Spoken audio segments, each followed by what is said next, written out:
মনের কথা কই শুনলো না কেউ সই, আমি মনের কথা কই শুনলো না কেউ সই। এই এই বলি এত হেড়ে গলায় চেঁচালে কে তোমার মনের কথা শুনবে গো? সকাল সকাল এই গান শুনে ভাবছিলাম বাড়িতে নতুন কোনো কাক এলো নাকি।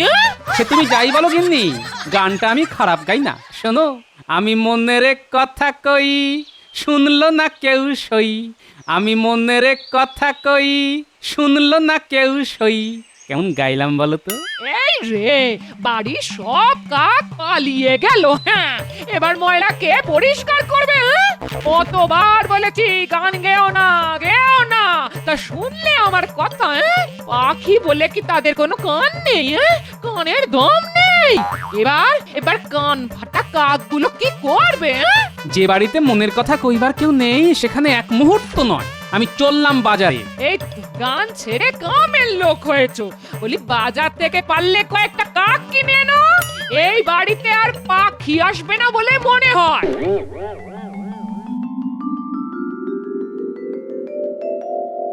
আমি মনের কথা কই শুনলো না কেউ সই, আমি মনের কথা কই শুনলো না কেউ সই।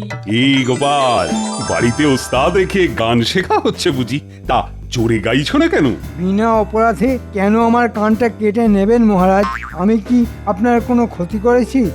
তবে কেন আমাকে শুধু মুধু শাস্তি দেবেন? গোপাল, মন্ত্রী যাই কিছু বলুক না কেন, তুমি গাও তো, আমি তোমাকে আদেশ দিলাম। আমি মনের কথা কই শুনলো না কেউ সই, আমি মনের কথা কই। আরে গোপাল, তুমি তো কামাল করে দিলে। কি সুর, কি কথা! আমি মনের কথা কই শুনলো না কেউ সই। আচ্ছা গোপাল, মনের কথা কিভাবে জানা যায়? না মহারাজ, মনের কথা জানার কোনো উপায় নেই। আর মনের কথা জেনে কি লাভ মহারাজ? কার মনে কি আছে তা তার মনের মধ্যেই থাকুক না কেন, জানতে পারলে কিন্তু আর রাজ্যটা চালানো যাবে না মহারাজ। এই কথাটা দয়া করে মনে রাখবেন। না না গোপাল, রাজা হয়ে প্রজাদের মনের কথা জানতে চাওয়ার মধ্যে কোনো অপরাধ নেই। আমাকে বাধা দিও না গোপাল, তুমি আমার মনের মধ্যে এই ইচ্ছেটাকে না আরো প্রবল করে দিয়েছো। মনের কথা আর কেউ শুনুক বা না শুনুক, আমি শুনতে চাই। মহারাজ, রাজ্যটা বিরাট বড়, সবার মনের কথা জানার কোনো উপায় নেই। আপনি বরং আপনার এই সভায় কার মনের মধ্যে কি আছে তা জানার চেষ্টা করুন। কিন্তু সবাই কি সেই কথা বলবে? বিশেষ করে আমার সামনে এমন কোনো ওষুধ নেই বিজ্ঞানী, মানে যা সেবন করলে সবাই মনের কথা বলবে। মহারাজ, এই বিষয়ে আমি কিছু গবেষণা করেছি। কিছু ভেষজ গাছের শিকড় আছে যা খেলে মস্তিষ্কের মধ্যে থেকে কথা বেরিয়ে আসে। তবে তা কতটা সত্যি আর কতটা মিথ্যে তা বলতে পারবো না মহারাজ। তবে আপনি যদি আদেশ দেন কিন্তু আমি চেষ্টা করে দেখতে পারি। বিজ্ঞান নিয়ে থাকুক না, ওষুধের ব্যাপারে ওকে জড়ানো কি ঠিক হবে মহারাজ? এতে তো বিজ্ঞানের ক্ষতি হবে। আমি বলি, সবাই যখন রাজবৈদ্য আছেনি তখন তাকেই ওষুধ বানানোর দায়িত্ব দেওয়া হোক মহারাজ। ওষুধ যে বিজ্ঞানের মধ্যে পড়ে না তা এইমাত্র মন্ত্রীমশাই আমাদের জানালেন। তা মন্ত্রীমশাইয়ের এই ভুল আমি ভাঙাতে চাই না। উলুবনে মুক্ত ছড়িয়ে কি লাভ বলুন? তবে একটা কথা বলি মহারাজ, দুজনকে এই ওষুধ তৈরির দায়িত্ব দেওয়া হোক। একজনের ওষুধে কাজ না হলে আরেকজনেরটাতে নিশ্চয়ই হবে। তাই হোক, তাই হোক। আগামী পরশু আমার সামনেই পরীক্ষা হবে। আজ তাহলে সভা এখানেই মুলতুবি করা হলো।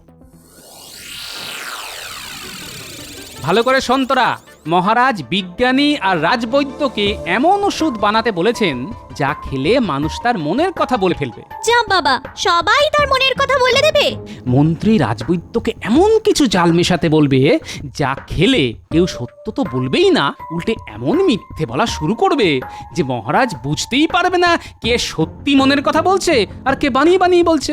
আমাদের কি করতে হবে সেটা আগে বলে দাও না, আমরা কি কোনো কাজে ভয় পাই নাকি? আরে তোরাই তো আমার বাহিনী রে। শোন, আজ মনে হচ্ছে মন্ত্রী রাজবৈদ্যর বাড়ি যাবে, তোরাও যাবি লুকিয়ে। ঘাপটি মেরে থাকবি বৈদ্যর বাড়ির পিছনে, শুনবি ওরা কি আলোচনা করছে, শুনে আমাকে এসে বলবি। তারপর একটা বুদ্ধি বার করতে হবে।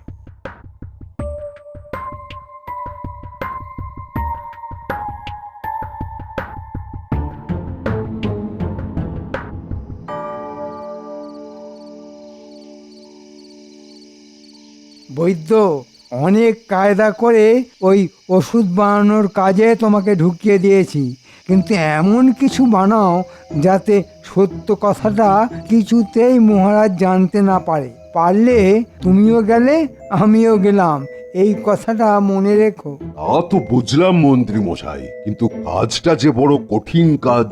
শুনুন, এমন কোনো ওষুধ নেই যা দিয়ে সত্যি কথা বলানো যায়, তবে মিথ্যে কথা বলা আমাদের জন্মগত। মিথ্যে বলাটা আমাদের জন্মগত। অনেক দিন বাদে একটা সত্য কথা শুনলাম। আমি বাবা জীবনে একটাও সত্যি কথা বলিনি, মানে আমার ঠিক আসে না। দেখুন মন্ত্রী মশাই, আমি এমন একটা গাছের কথা জানি যার নাম স্বপ্নগন্ধা। সে গাছের শিকড় দিয়ে ওষুধ বানালে সবাই একটা স্বপ্ন রাজ্যে চলে যাবে, আর তখন কোনটা মিথ্যে আর কোনটা সত্যি তা কেউ বুঝতে পারবে না। কিন্তু গোপালকে দিয়ে তো মিথ্যে কথা বলাতে হবে। মিথ্যে বলানো সহজ, হ্যাঁ আমি সেটাই করব। স্বপ্নগন্ধার সঙ্গে যদি একটু ওই ধুধুরো ফুলের গুঁড়ো মিশিয়ে দিই, তবে গোপালও ডাহা ডাহা মিথ্যে বলবে। গোপাল কি জিনিস তা মহারাজ এবার হাড়ে হাড়ে বুঝবে। রে সব শুনলি তো? চল চল এবার পালাই। আরে দাদুকে তো সব বলতে হবে। রাজবৈদ্য যা বানাবে তাতে কেউ সত্যি কথা বলবে না, সবাই নাকি স্বপ্নের ঘোরে মনের কথা বলবে, আর মহারাজ সেই কথাটাই বিশ্বাস করবে।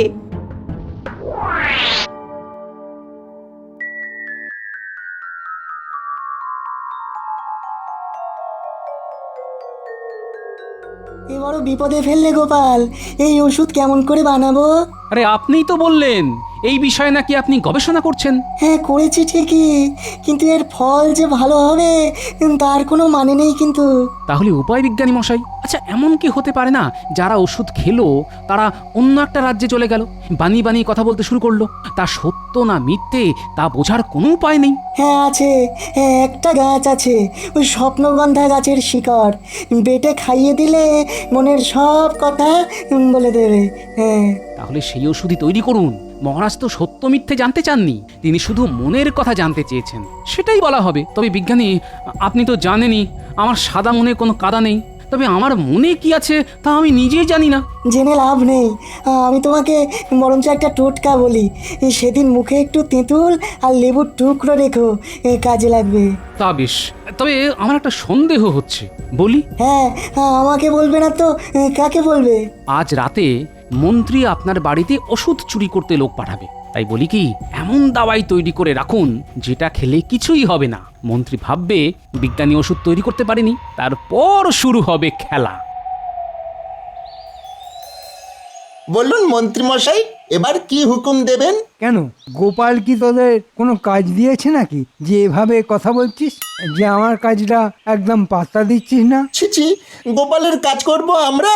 নেমক খেয়েছে আপনার, কিন্তু তেমন লাভ কিছু হচ্ছে না। বাজারের যা হাল, আমাদের সংসার চলবে কি করে হুজুর? সেটা কি আর আমার মাথায় নেই রে, সব আছে। এমন একটা ছক কষে রেখেছি না, গোপাল এবার কাজ হবেই। ওহ মনের কথা বলবে, দেখাচ্ছি মজা। গোপাল কাত হবে? এ তো ভালো কথা, এত ভালো কথা অনেক দিন শুনিনি। তা শোন, বিজ্ঞানী একটা ওষুধ বানিয়েছে, ওই ওষুধটা চুরি করে নিয়ে আসতে হবে। কি আছে সেই ওষুধে? কি আর থাকবে, আছে আয়ু বাড়ানোর গুণ। প্রথমেই তোকে খাবো, তোর আয়ু বেড়ে যাবে, আরো চুরি চামারি করতে পারবি, অনেক মোহর রোজগার হবে। আগে আপনি খাবেন, বেঁচে আছেন কিনা দেখে তারপর আমরা খাবো। বেশ বেশ, তাই হবে, আগে আমিই খাবো। এবার হলো তো?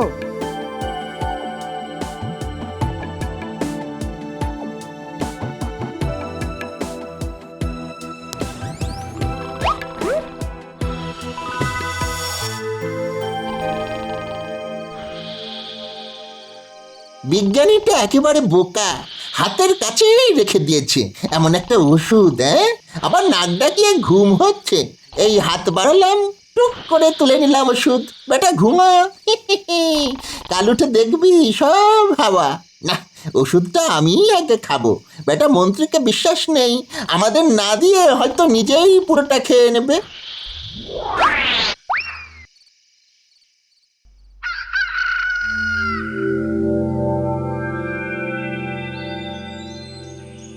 শেষে এলি, হ্যাঁ? বাপরে বাপ, কি ভয়টাই না পাইয়ে দিয়েছিলি। তা বিজ্ঞানীর ওষুধটা এনেছিস তো? তার জানবো না, কিন্তু মন্ত্রী মশাই এই ওষুধের এক নিদান কিন্তু আমি আগে খাবো, নইলে বলা যায় না আপনি হয়তো পুরোটাই একা মেটে দেবেন। আরে না না, আমি কি সেরকম রে? তাহলে তো তোদের দিয়ে আনাতামই না। নে খা, নিদানের থেকে এক ফোঁটাও বেশি খাবি না। আমি একা খাবো? যদি মরে যাই আপনিও এক নিদান খান, মরলে দুজনেই মরবো। ঠিক আছে, তুইও খা, আমিও খাচ্ছি।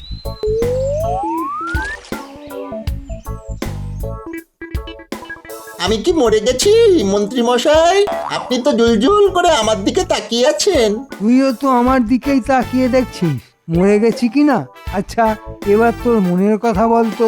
মনের কথা কাকে বলে মন্ত্রী মশাই? সেটা বুঝিয়ে বলা খুব মুশকিলের ব্যাপার। আচ্ছা, তোর বাবার নাম কি, কোথায় থাকতিস, কি করে চুরি বিদ্যা শিখলি, ইত্যাদি ইত্যাদি। আমার বাবার নাম বটেশ্বর, থাকতাম অভয়নগর। চুরিবিদ্যা শিখেছি বাবার কাছ থেকেই। হ্যাঁ বটা, ওই ওষুধ খেয়ে কি তোর কিছু হচ্ছে? না তো, এত তাড়াতাড়ি কি করে বুঝবো আয়ু বাড়লো না কমলো? তা বুঝতেই তো 50 বছর কেটে যাবে। আপনি কি কিছু বুঝতে পারছেন? মানে আপনার আয়ু কি এতে বাড়লো? বুঝেছি বুঝেছি, এই ওষুধে কোনো কাজ হবে না, তার জন্যই বিজ্ঞানী হার স্বীকার করে নিল। বাহ বাহ, তবে তো এই ওষুধটাই খেতে হবে। বেশ সুস্থ মাথায় মহারাজের কথায় উত্তর দিতে পারবো। ভাগ্যিস বটা এই ওষুধ নিয়ে এলো, রাজবৈদ্য কি না কি মেশাবে, আমি খাবো না। তুমি যা ভাবো তা কি করে সত্য হয় বলো তো? তুমি কি জাদু জানো নাকি? জাদু? আচ্ছা, আপনিও এসবে বিশ্বাস করেন? আসলে বুদ্ধিতে মাঝে মাঝে শান দিতে হয়, আমি সেটাই দিই। বুদ্ধির চাইতে বড় জাদু আর কিছু হতে পারে না বিজ্ঞানী মশাই। এটা যদি সবাই বুঝতো। আমি আপনি বুঝলে একদিন সবাই বুঝবে বিজ্ঞানী মশাই। যাই হোক, তাহলে জাল ওষুধ চুরি হয়ে গেল। এই ওষুধ মন্ত্রী বটা ঘটার উপর প্রয়োগ করবে, দেখবে যে কোনো কাজ হচ্ছে না, ভাববে আপনি ওষুধ তৈরি করতে পারেননি। কিন্তু আমি তো তেমন বোকা নই মন্ত্রী মশাই। আসল ওষুধ ওর বাড়িতে আমি আবার রেখে আসবো, নকলটা সরিয়ে আনবো।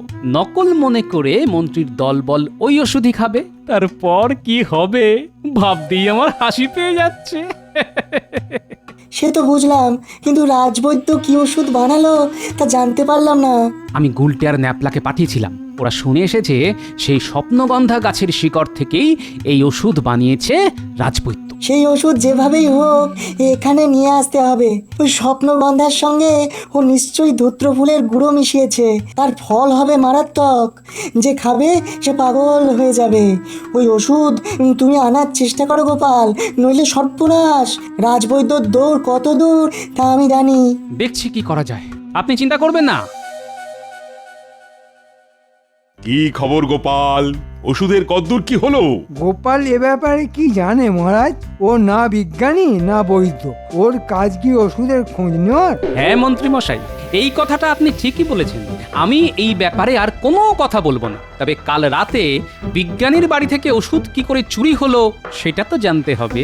তা জানার জন্য তো আমি আছি। খবরটা আমি শুনেছি, চোর খুঁজে বার করার দায়িত্ব তো আমার। তুমি মাঝখান থেকে কেন নাক গলাচ্ছ? আচ্ছা, তুমি কি করে জানলে যে চুরি হয়েছে? বিজ্ঞানী তো আমাকে ছাড়া কাউকে বলেনি। আশ্চর্য ক্ষমতা তোমার মন্ত্রী। হ্যাঁ, চুরি হলো বিজ্ঞানীর বাড়ি, বিজ্ঞানী আবার গোপাল ছাড়া কাউকে সে কথা বলেনি, অথচ তুমি জেনে বসে আছো। ব্যাপারটা যেন কেমন কেমন লাগছে না? বিজ্ঞানী, আমাকে খুলে বলো তো কি হয়েছে? মহারাজ, আপনি মনের কথা জানার জন্য যে ওষুধ বানাতে বলেছিলেন তা কাল রাত্রে কেউ চুরি করে নিয়ে গেছে। বড় যত্ন করে ওষুধ বানিয়েছিলাম মহারাজ। তুমি আবার বানাও, এখনো তো একটা দিন আছে। আর এই ওষুধ বানানো যাবে না, আমার কাছে সেই ওষুধের গাছপালা নেই।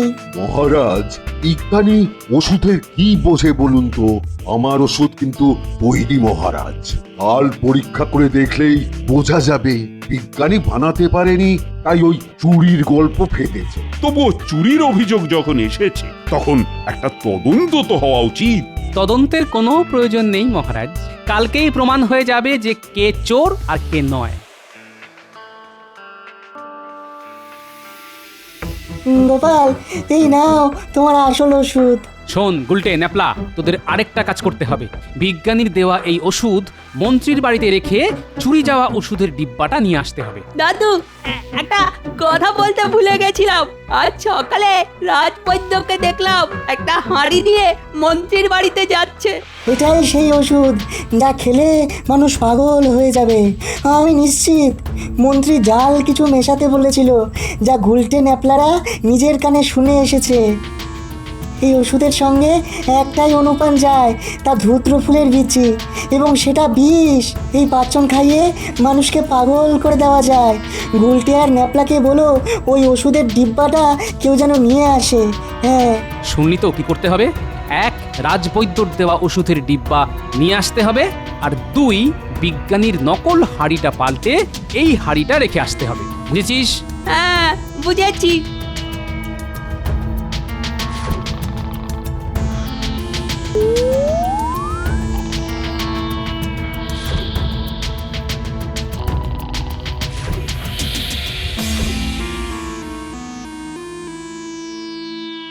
দাদু, এই নাও তোমার নকল ওষুধ। চমৎকার কাজের ছেলে। সত্যি গোপাল, তোমার বাহিনীর কোনো তুলনাই নেই। তাহলে আর কি, এবার চলো রাজবাড়িতে যাই, মহারাজকে মনের কথাটা শুনিয়ে আসি।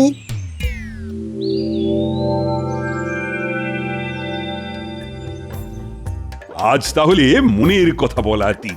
বাহ বাহ বাহ বাহ, সবাই উপস্থিত দেখে বেশ ভালো লাগছে। আচ্ছা, বিজ্ঞানীর ওষুধ চুরি হয়ে গেছে, সুতরাং তার কাছে কোনো ওষুধও নেই। রাজবৈদ্য, দেখাও কি ওষুধ এনেছো। রাজবৈদ্য যে ওষুধ বানিয়েছে তা আমার কাছে আছে। আমি এক এক করে সবাইকে দিচ্ছি। সবাই 1 অনুপান পান করবে, কিন্তু আমি পান করব 5 অনুপান। কেননা আমি এই রাজ্যের মন্ত্রী, আমার মনের কথা মহারাজের সবার আগে জানা উচিত। এই সেই পাত্র যাতে রাজবৈদ্যর অভূতপূর্ব আবিষ্কার আছে। কিন্তু কিন্তু এই পাত্র। নিজের কথা এখন বলার সময় নেই বৈদ্য। তোমার এই মহান আবিষ্কার একদিন মানুষ ইতিহাসে লিখে রাখবে। এখন আর কথা বলার সময় নেই, কাজ শুরু করতে হবে। এক এক করে সবাই এগিয়ে এসো, ওষুধ নিয়ে যাও। লেবু আর তেঁতুল মুখে রেখেছো তো? হ্যাঁ, মাড়ির তলায় রেখেছি। আপনি রেখেছেন তো? হ্যাঁ, রেখেছি। সবার আগে আমি আহ্বান করছি সুপণ্ডিত, সুরসিক এবং সুগায়ক গোপাল ভাঁড়কে। তার গানের কথা ধরেই মহারাজ সবার মনের কথা জানতে চেয়েছেন। এসো গোপাল, তোমার ওষুধ পান করো। না না, ওটা আমার নয়, ওটা আমার নয়। বৈদ্য, তোমার শুধু বিনয় বিনয়। হ্যাঁ, ওরে বাবা, মহারাজ জানেন যে এই ওষুধ তুমি বানিয়েছো। এখন বিনয় দেখালে চলবে? কি বলেন মহারাজ? আহ, তুমি বসন্ত বৈদ্য, এত বিনয় দেখিও না। এই ওষুধ কার্যকরী হলে আমি তোমাকে এমন পুরস্কার দেব যে তোমাকে আর রাজসভায় আসতেই হবে না। যাও যাও গোপাল, ওষুধ পান করো। এই নাও গোপাল, পান করো। বাহ, বেশ বানিয়েছো তো বৈদ্য। পান করে তেষ্টা মিটে গেল। এসো বিজ্ঞানী, তুমি তো পারলে না। এবার দেখো আমাদের রাজবৈদ্য কেমন ওষুধ বানিয়েছে।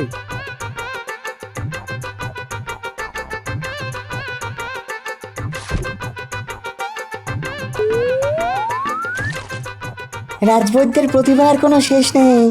আমি তো ওর কাছে শিশু, তবে বানিয়েছি কিন্তু একেবারে অমৃতের মতো।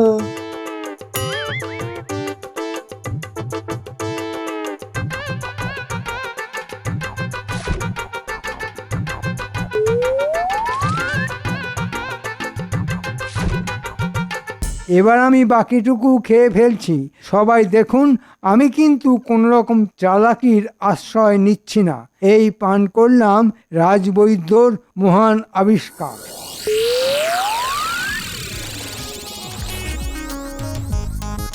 এই মহারাজ, না না, আমরা বন্ধু। এই কেসটা তুই কখনো বাঘ মেরেছিস? গোপাল, ও গোপাল, মন্ত্রী আমায় তুই তোকাই করছে।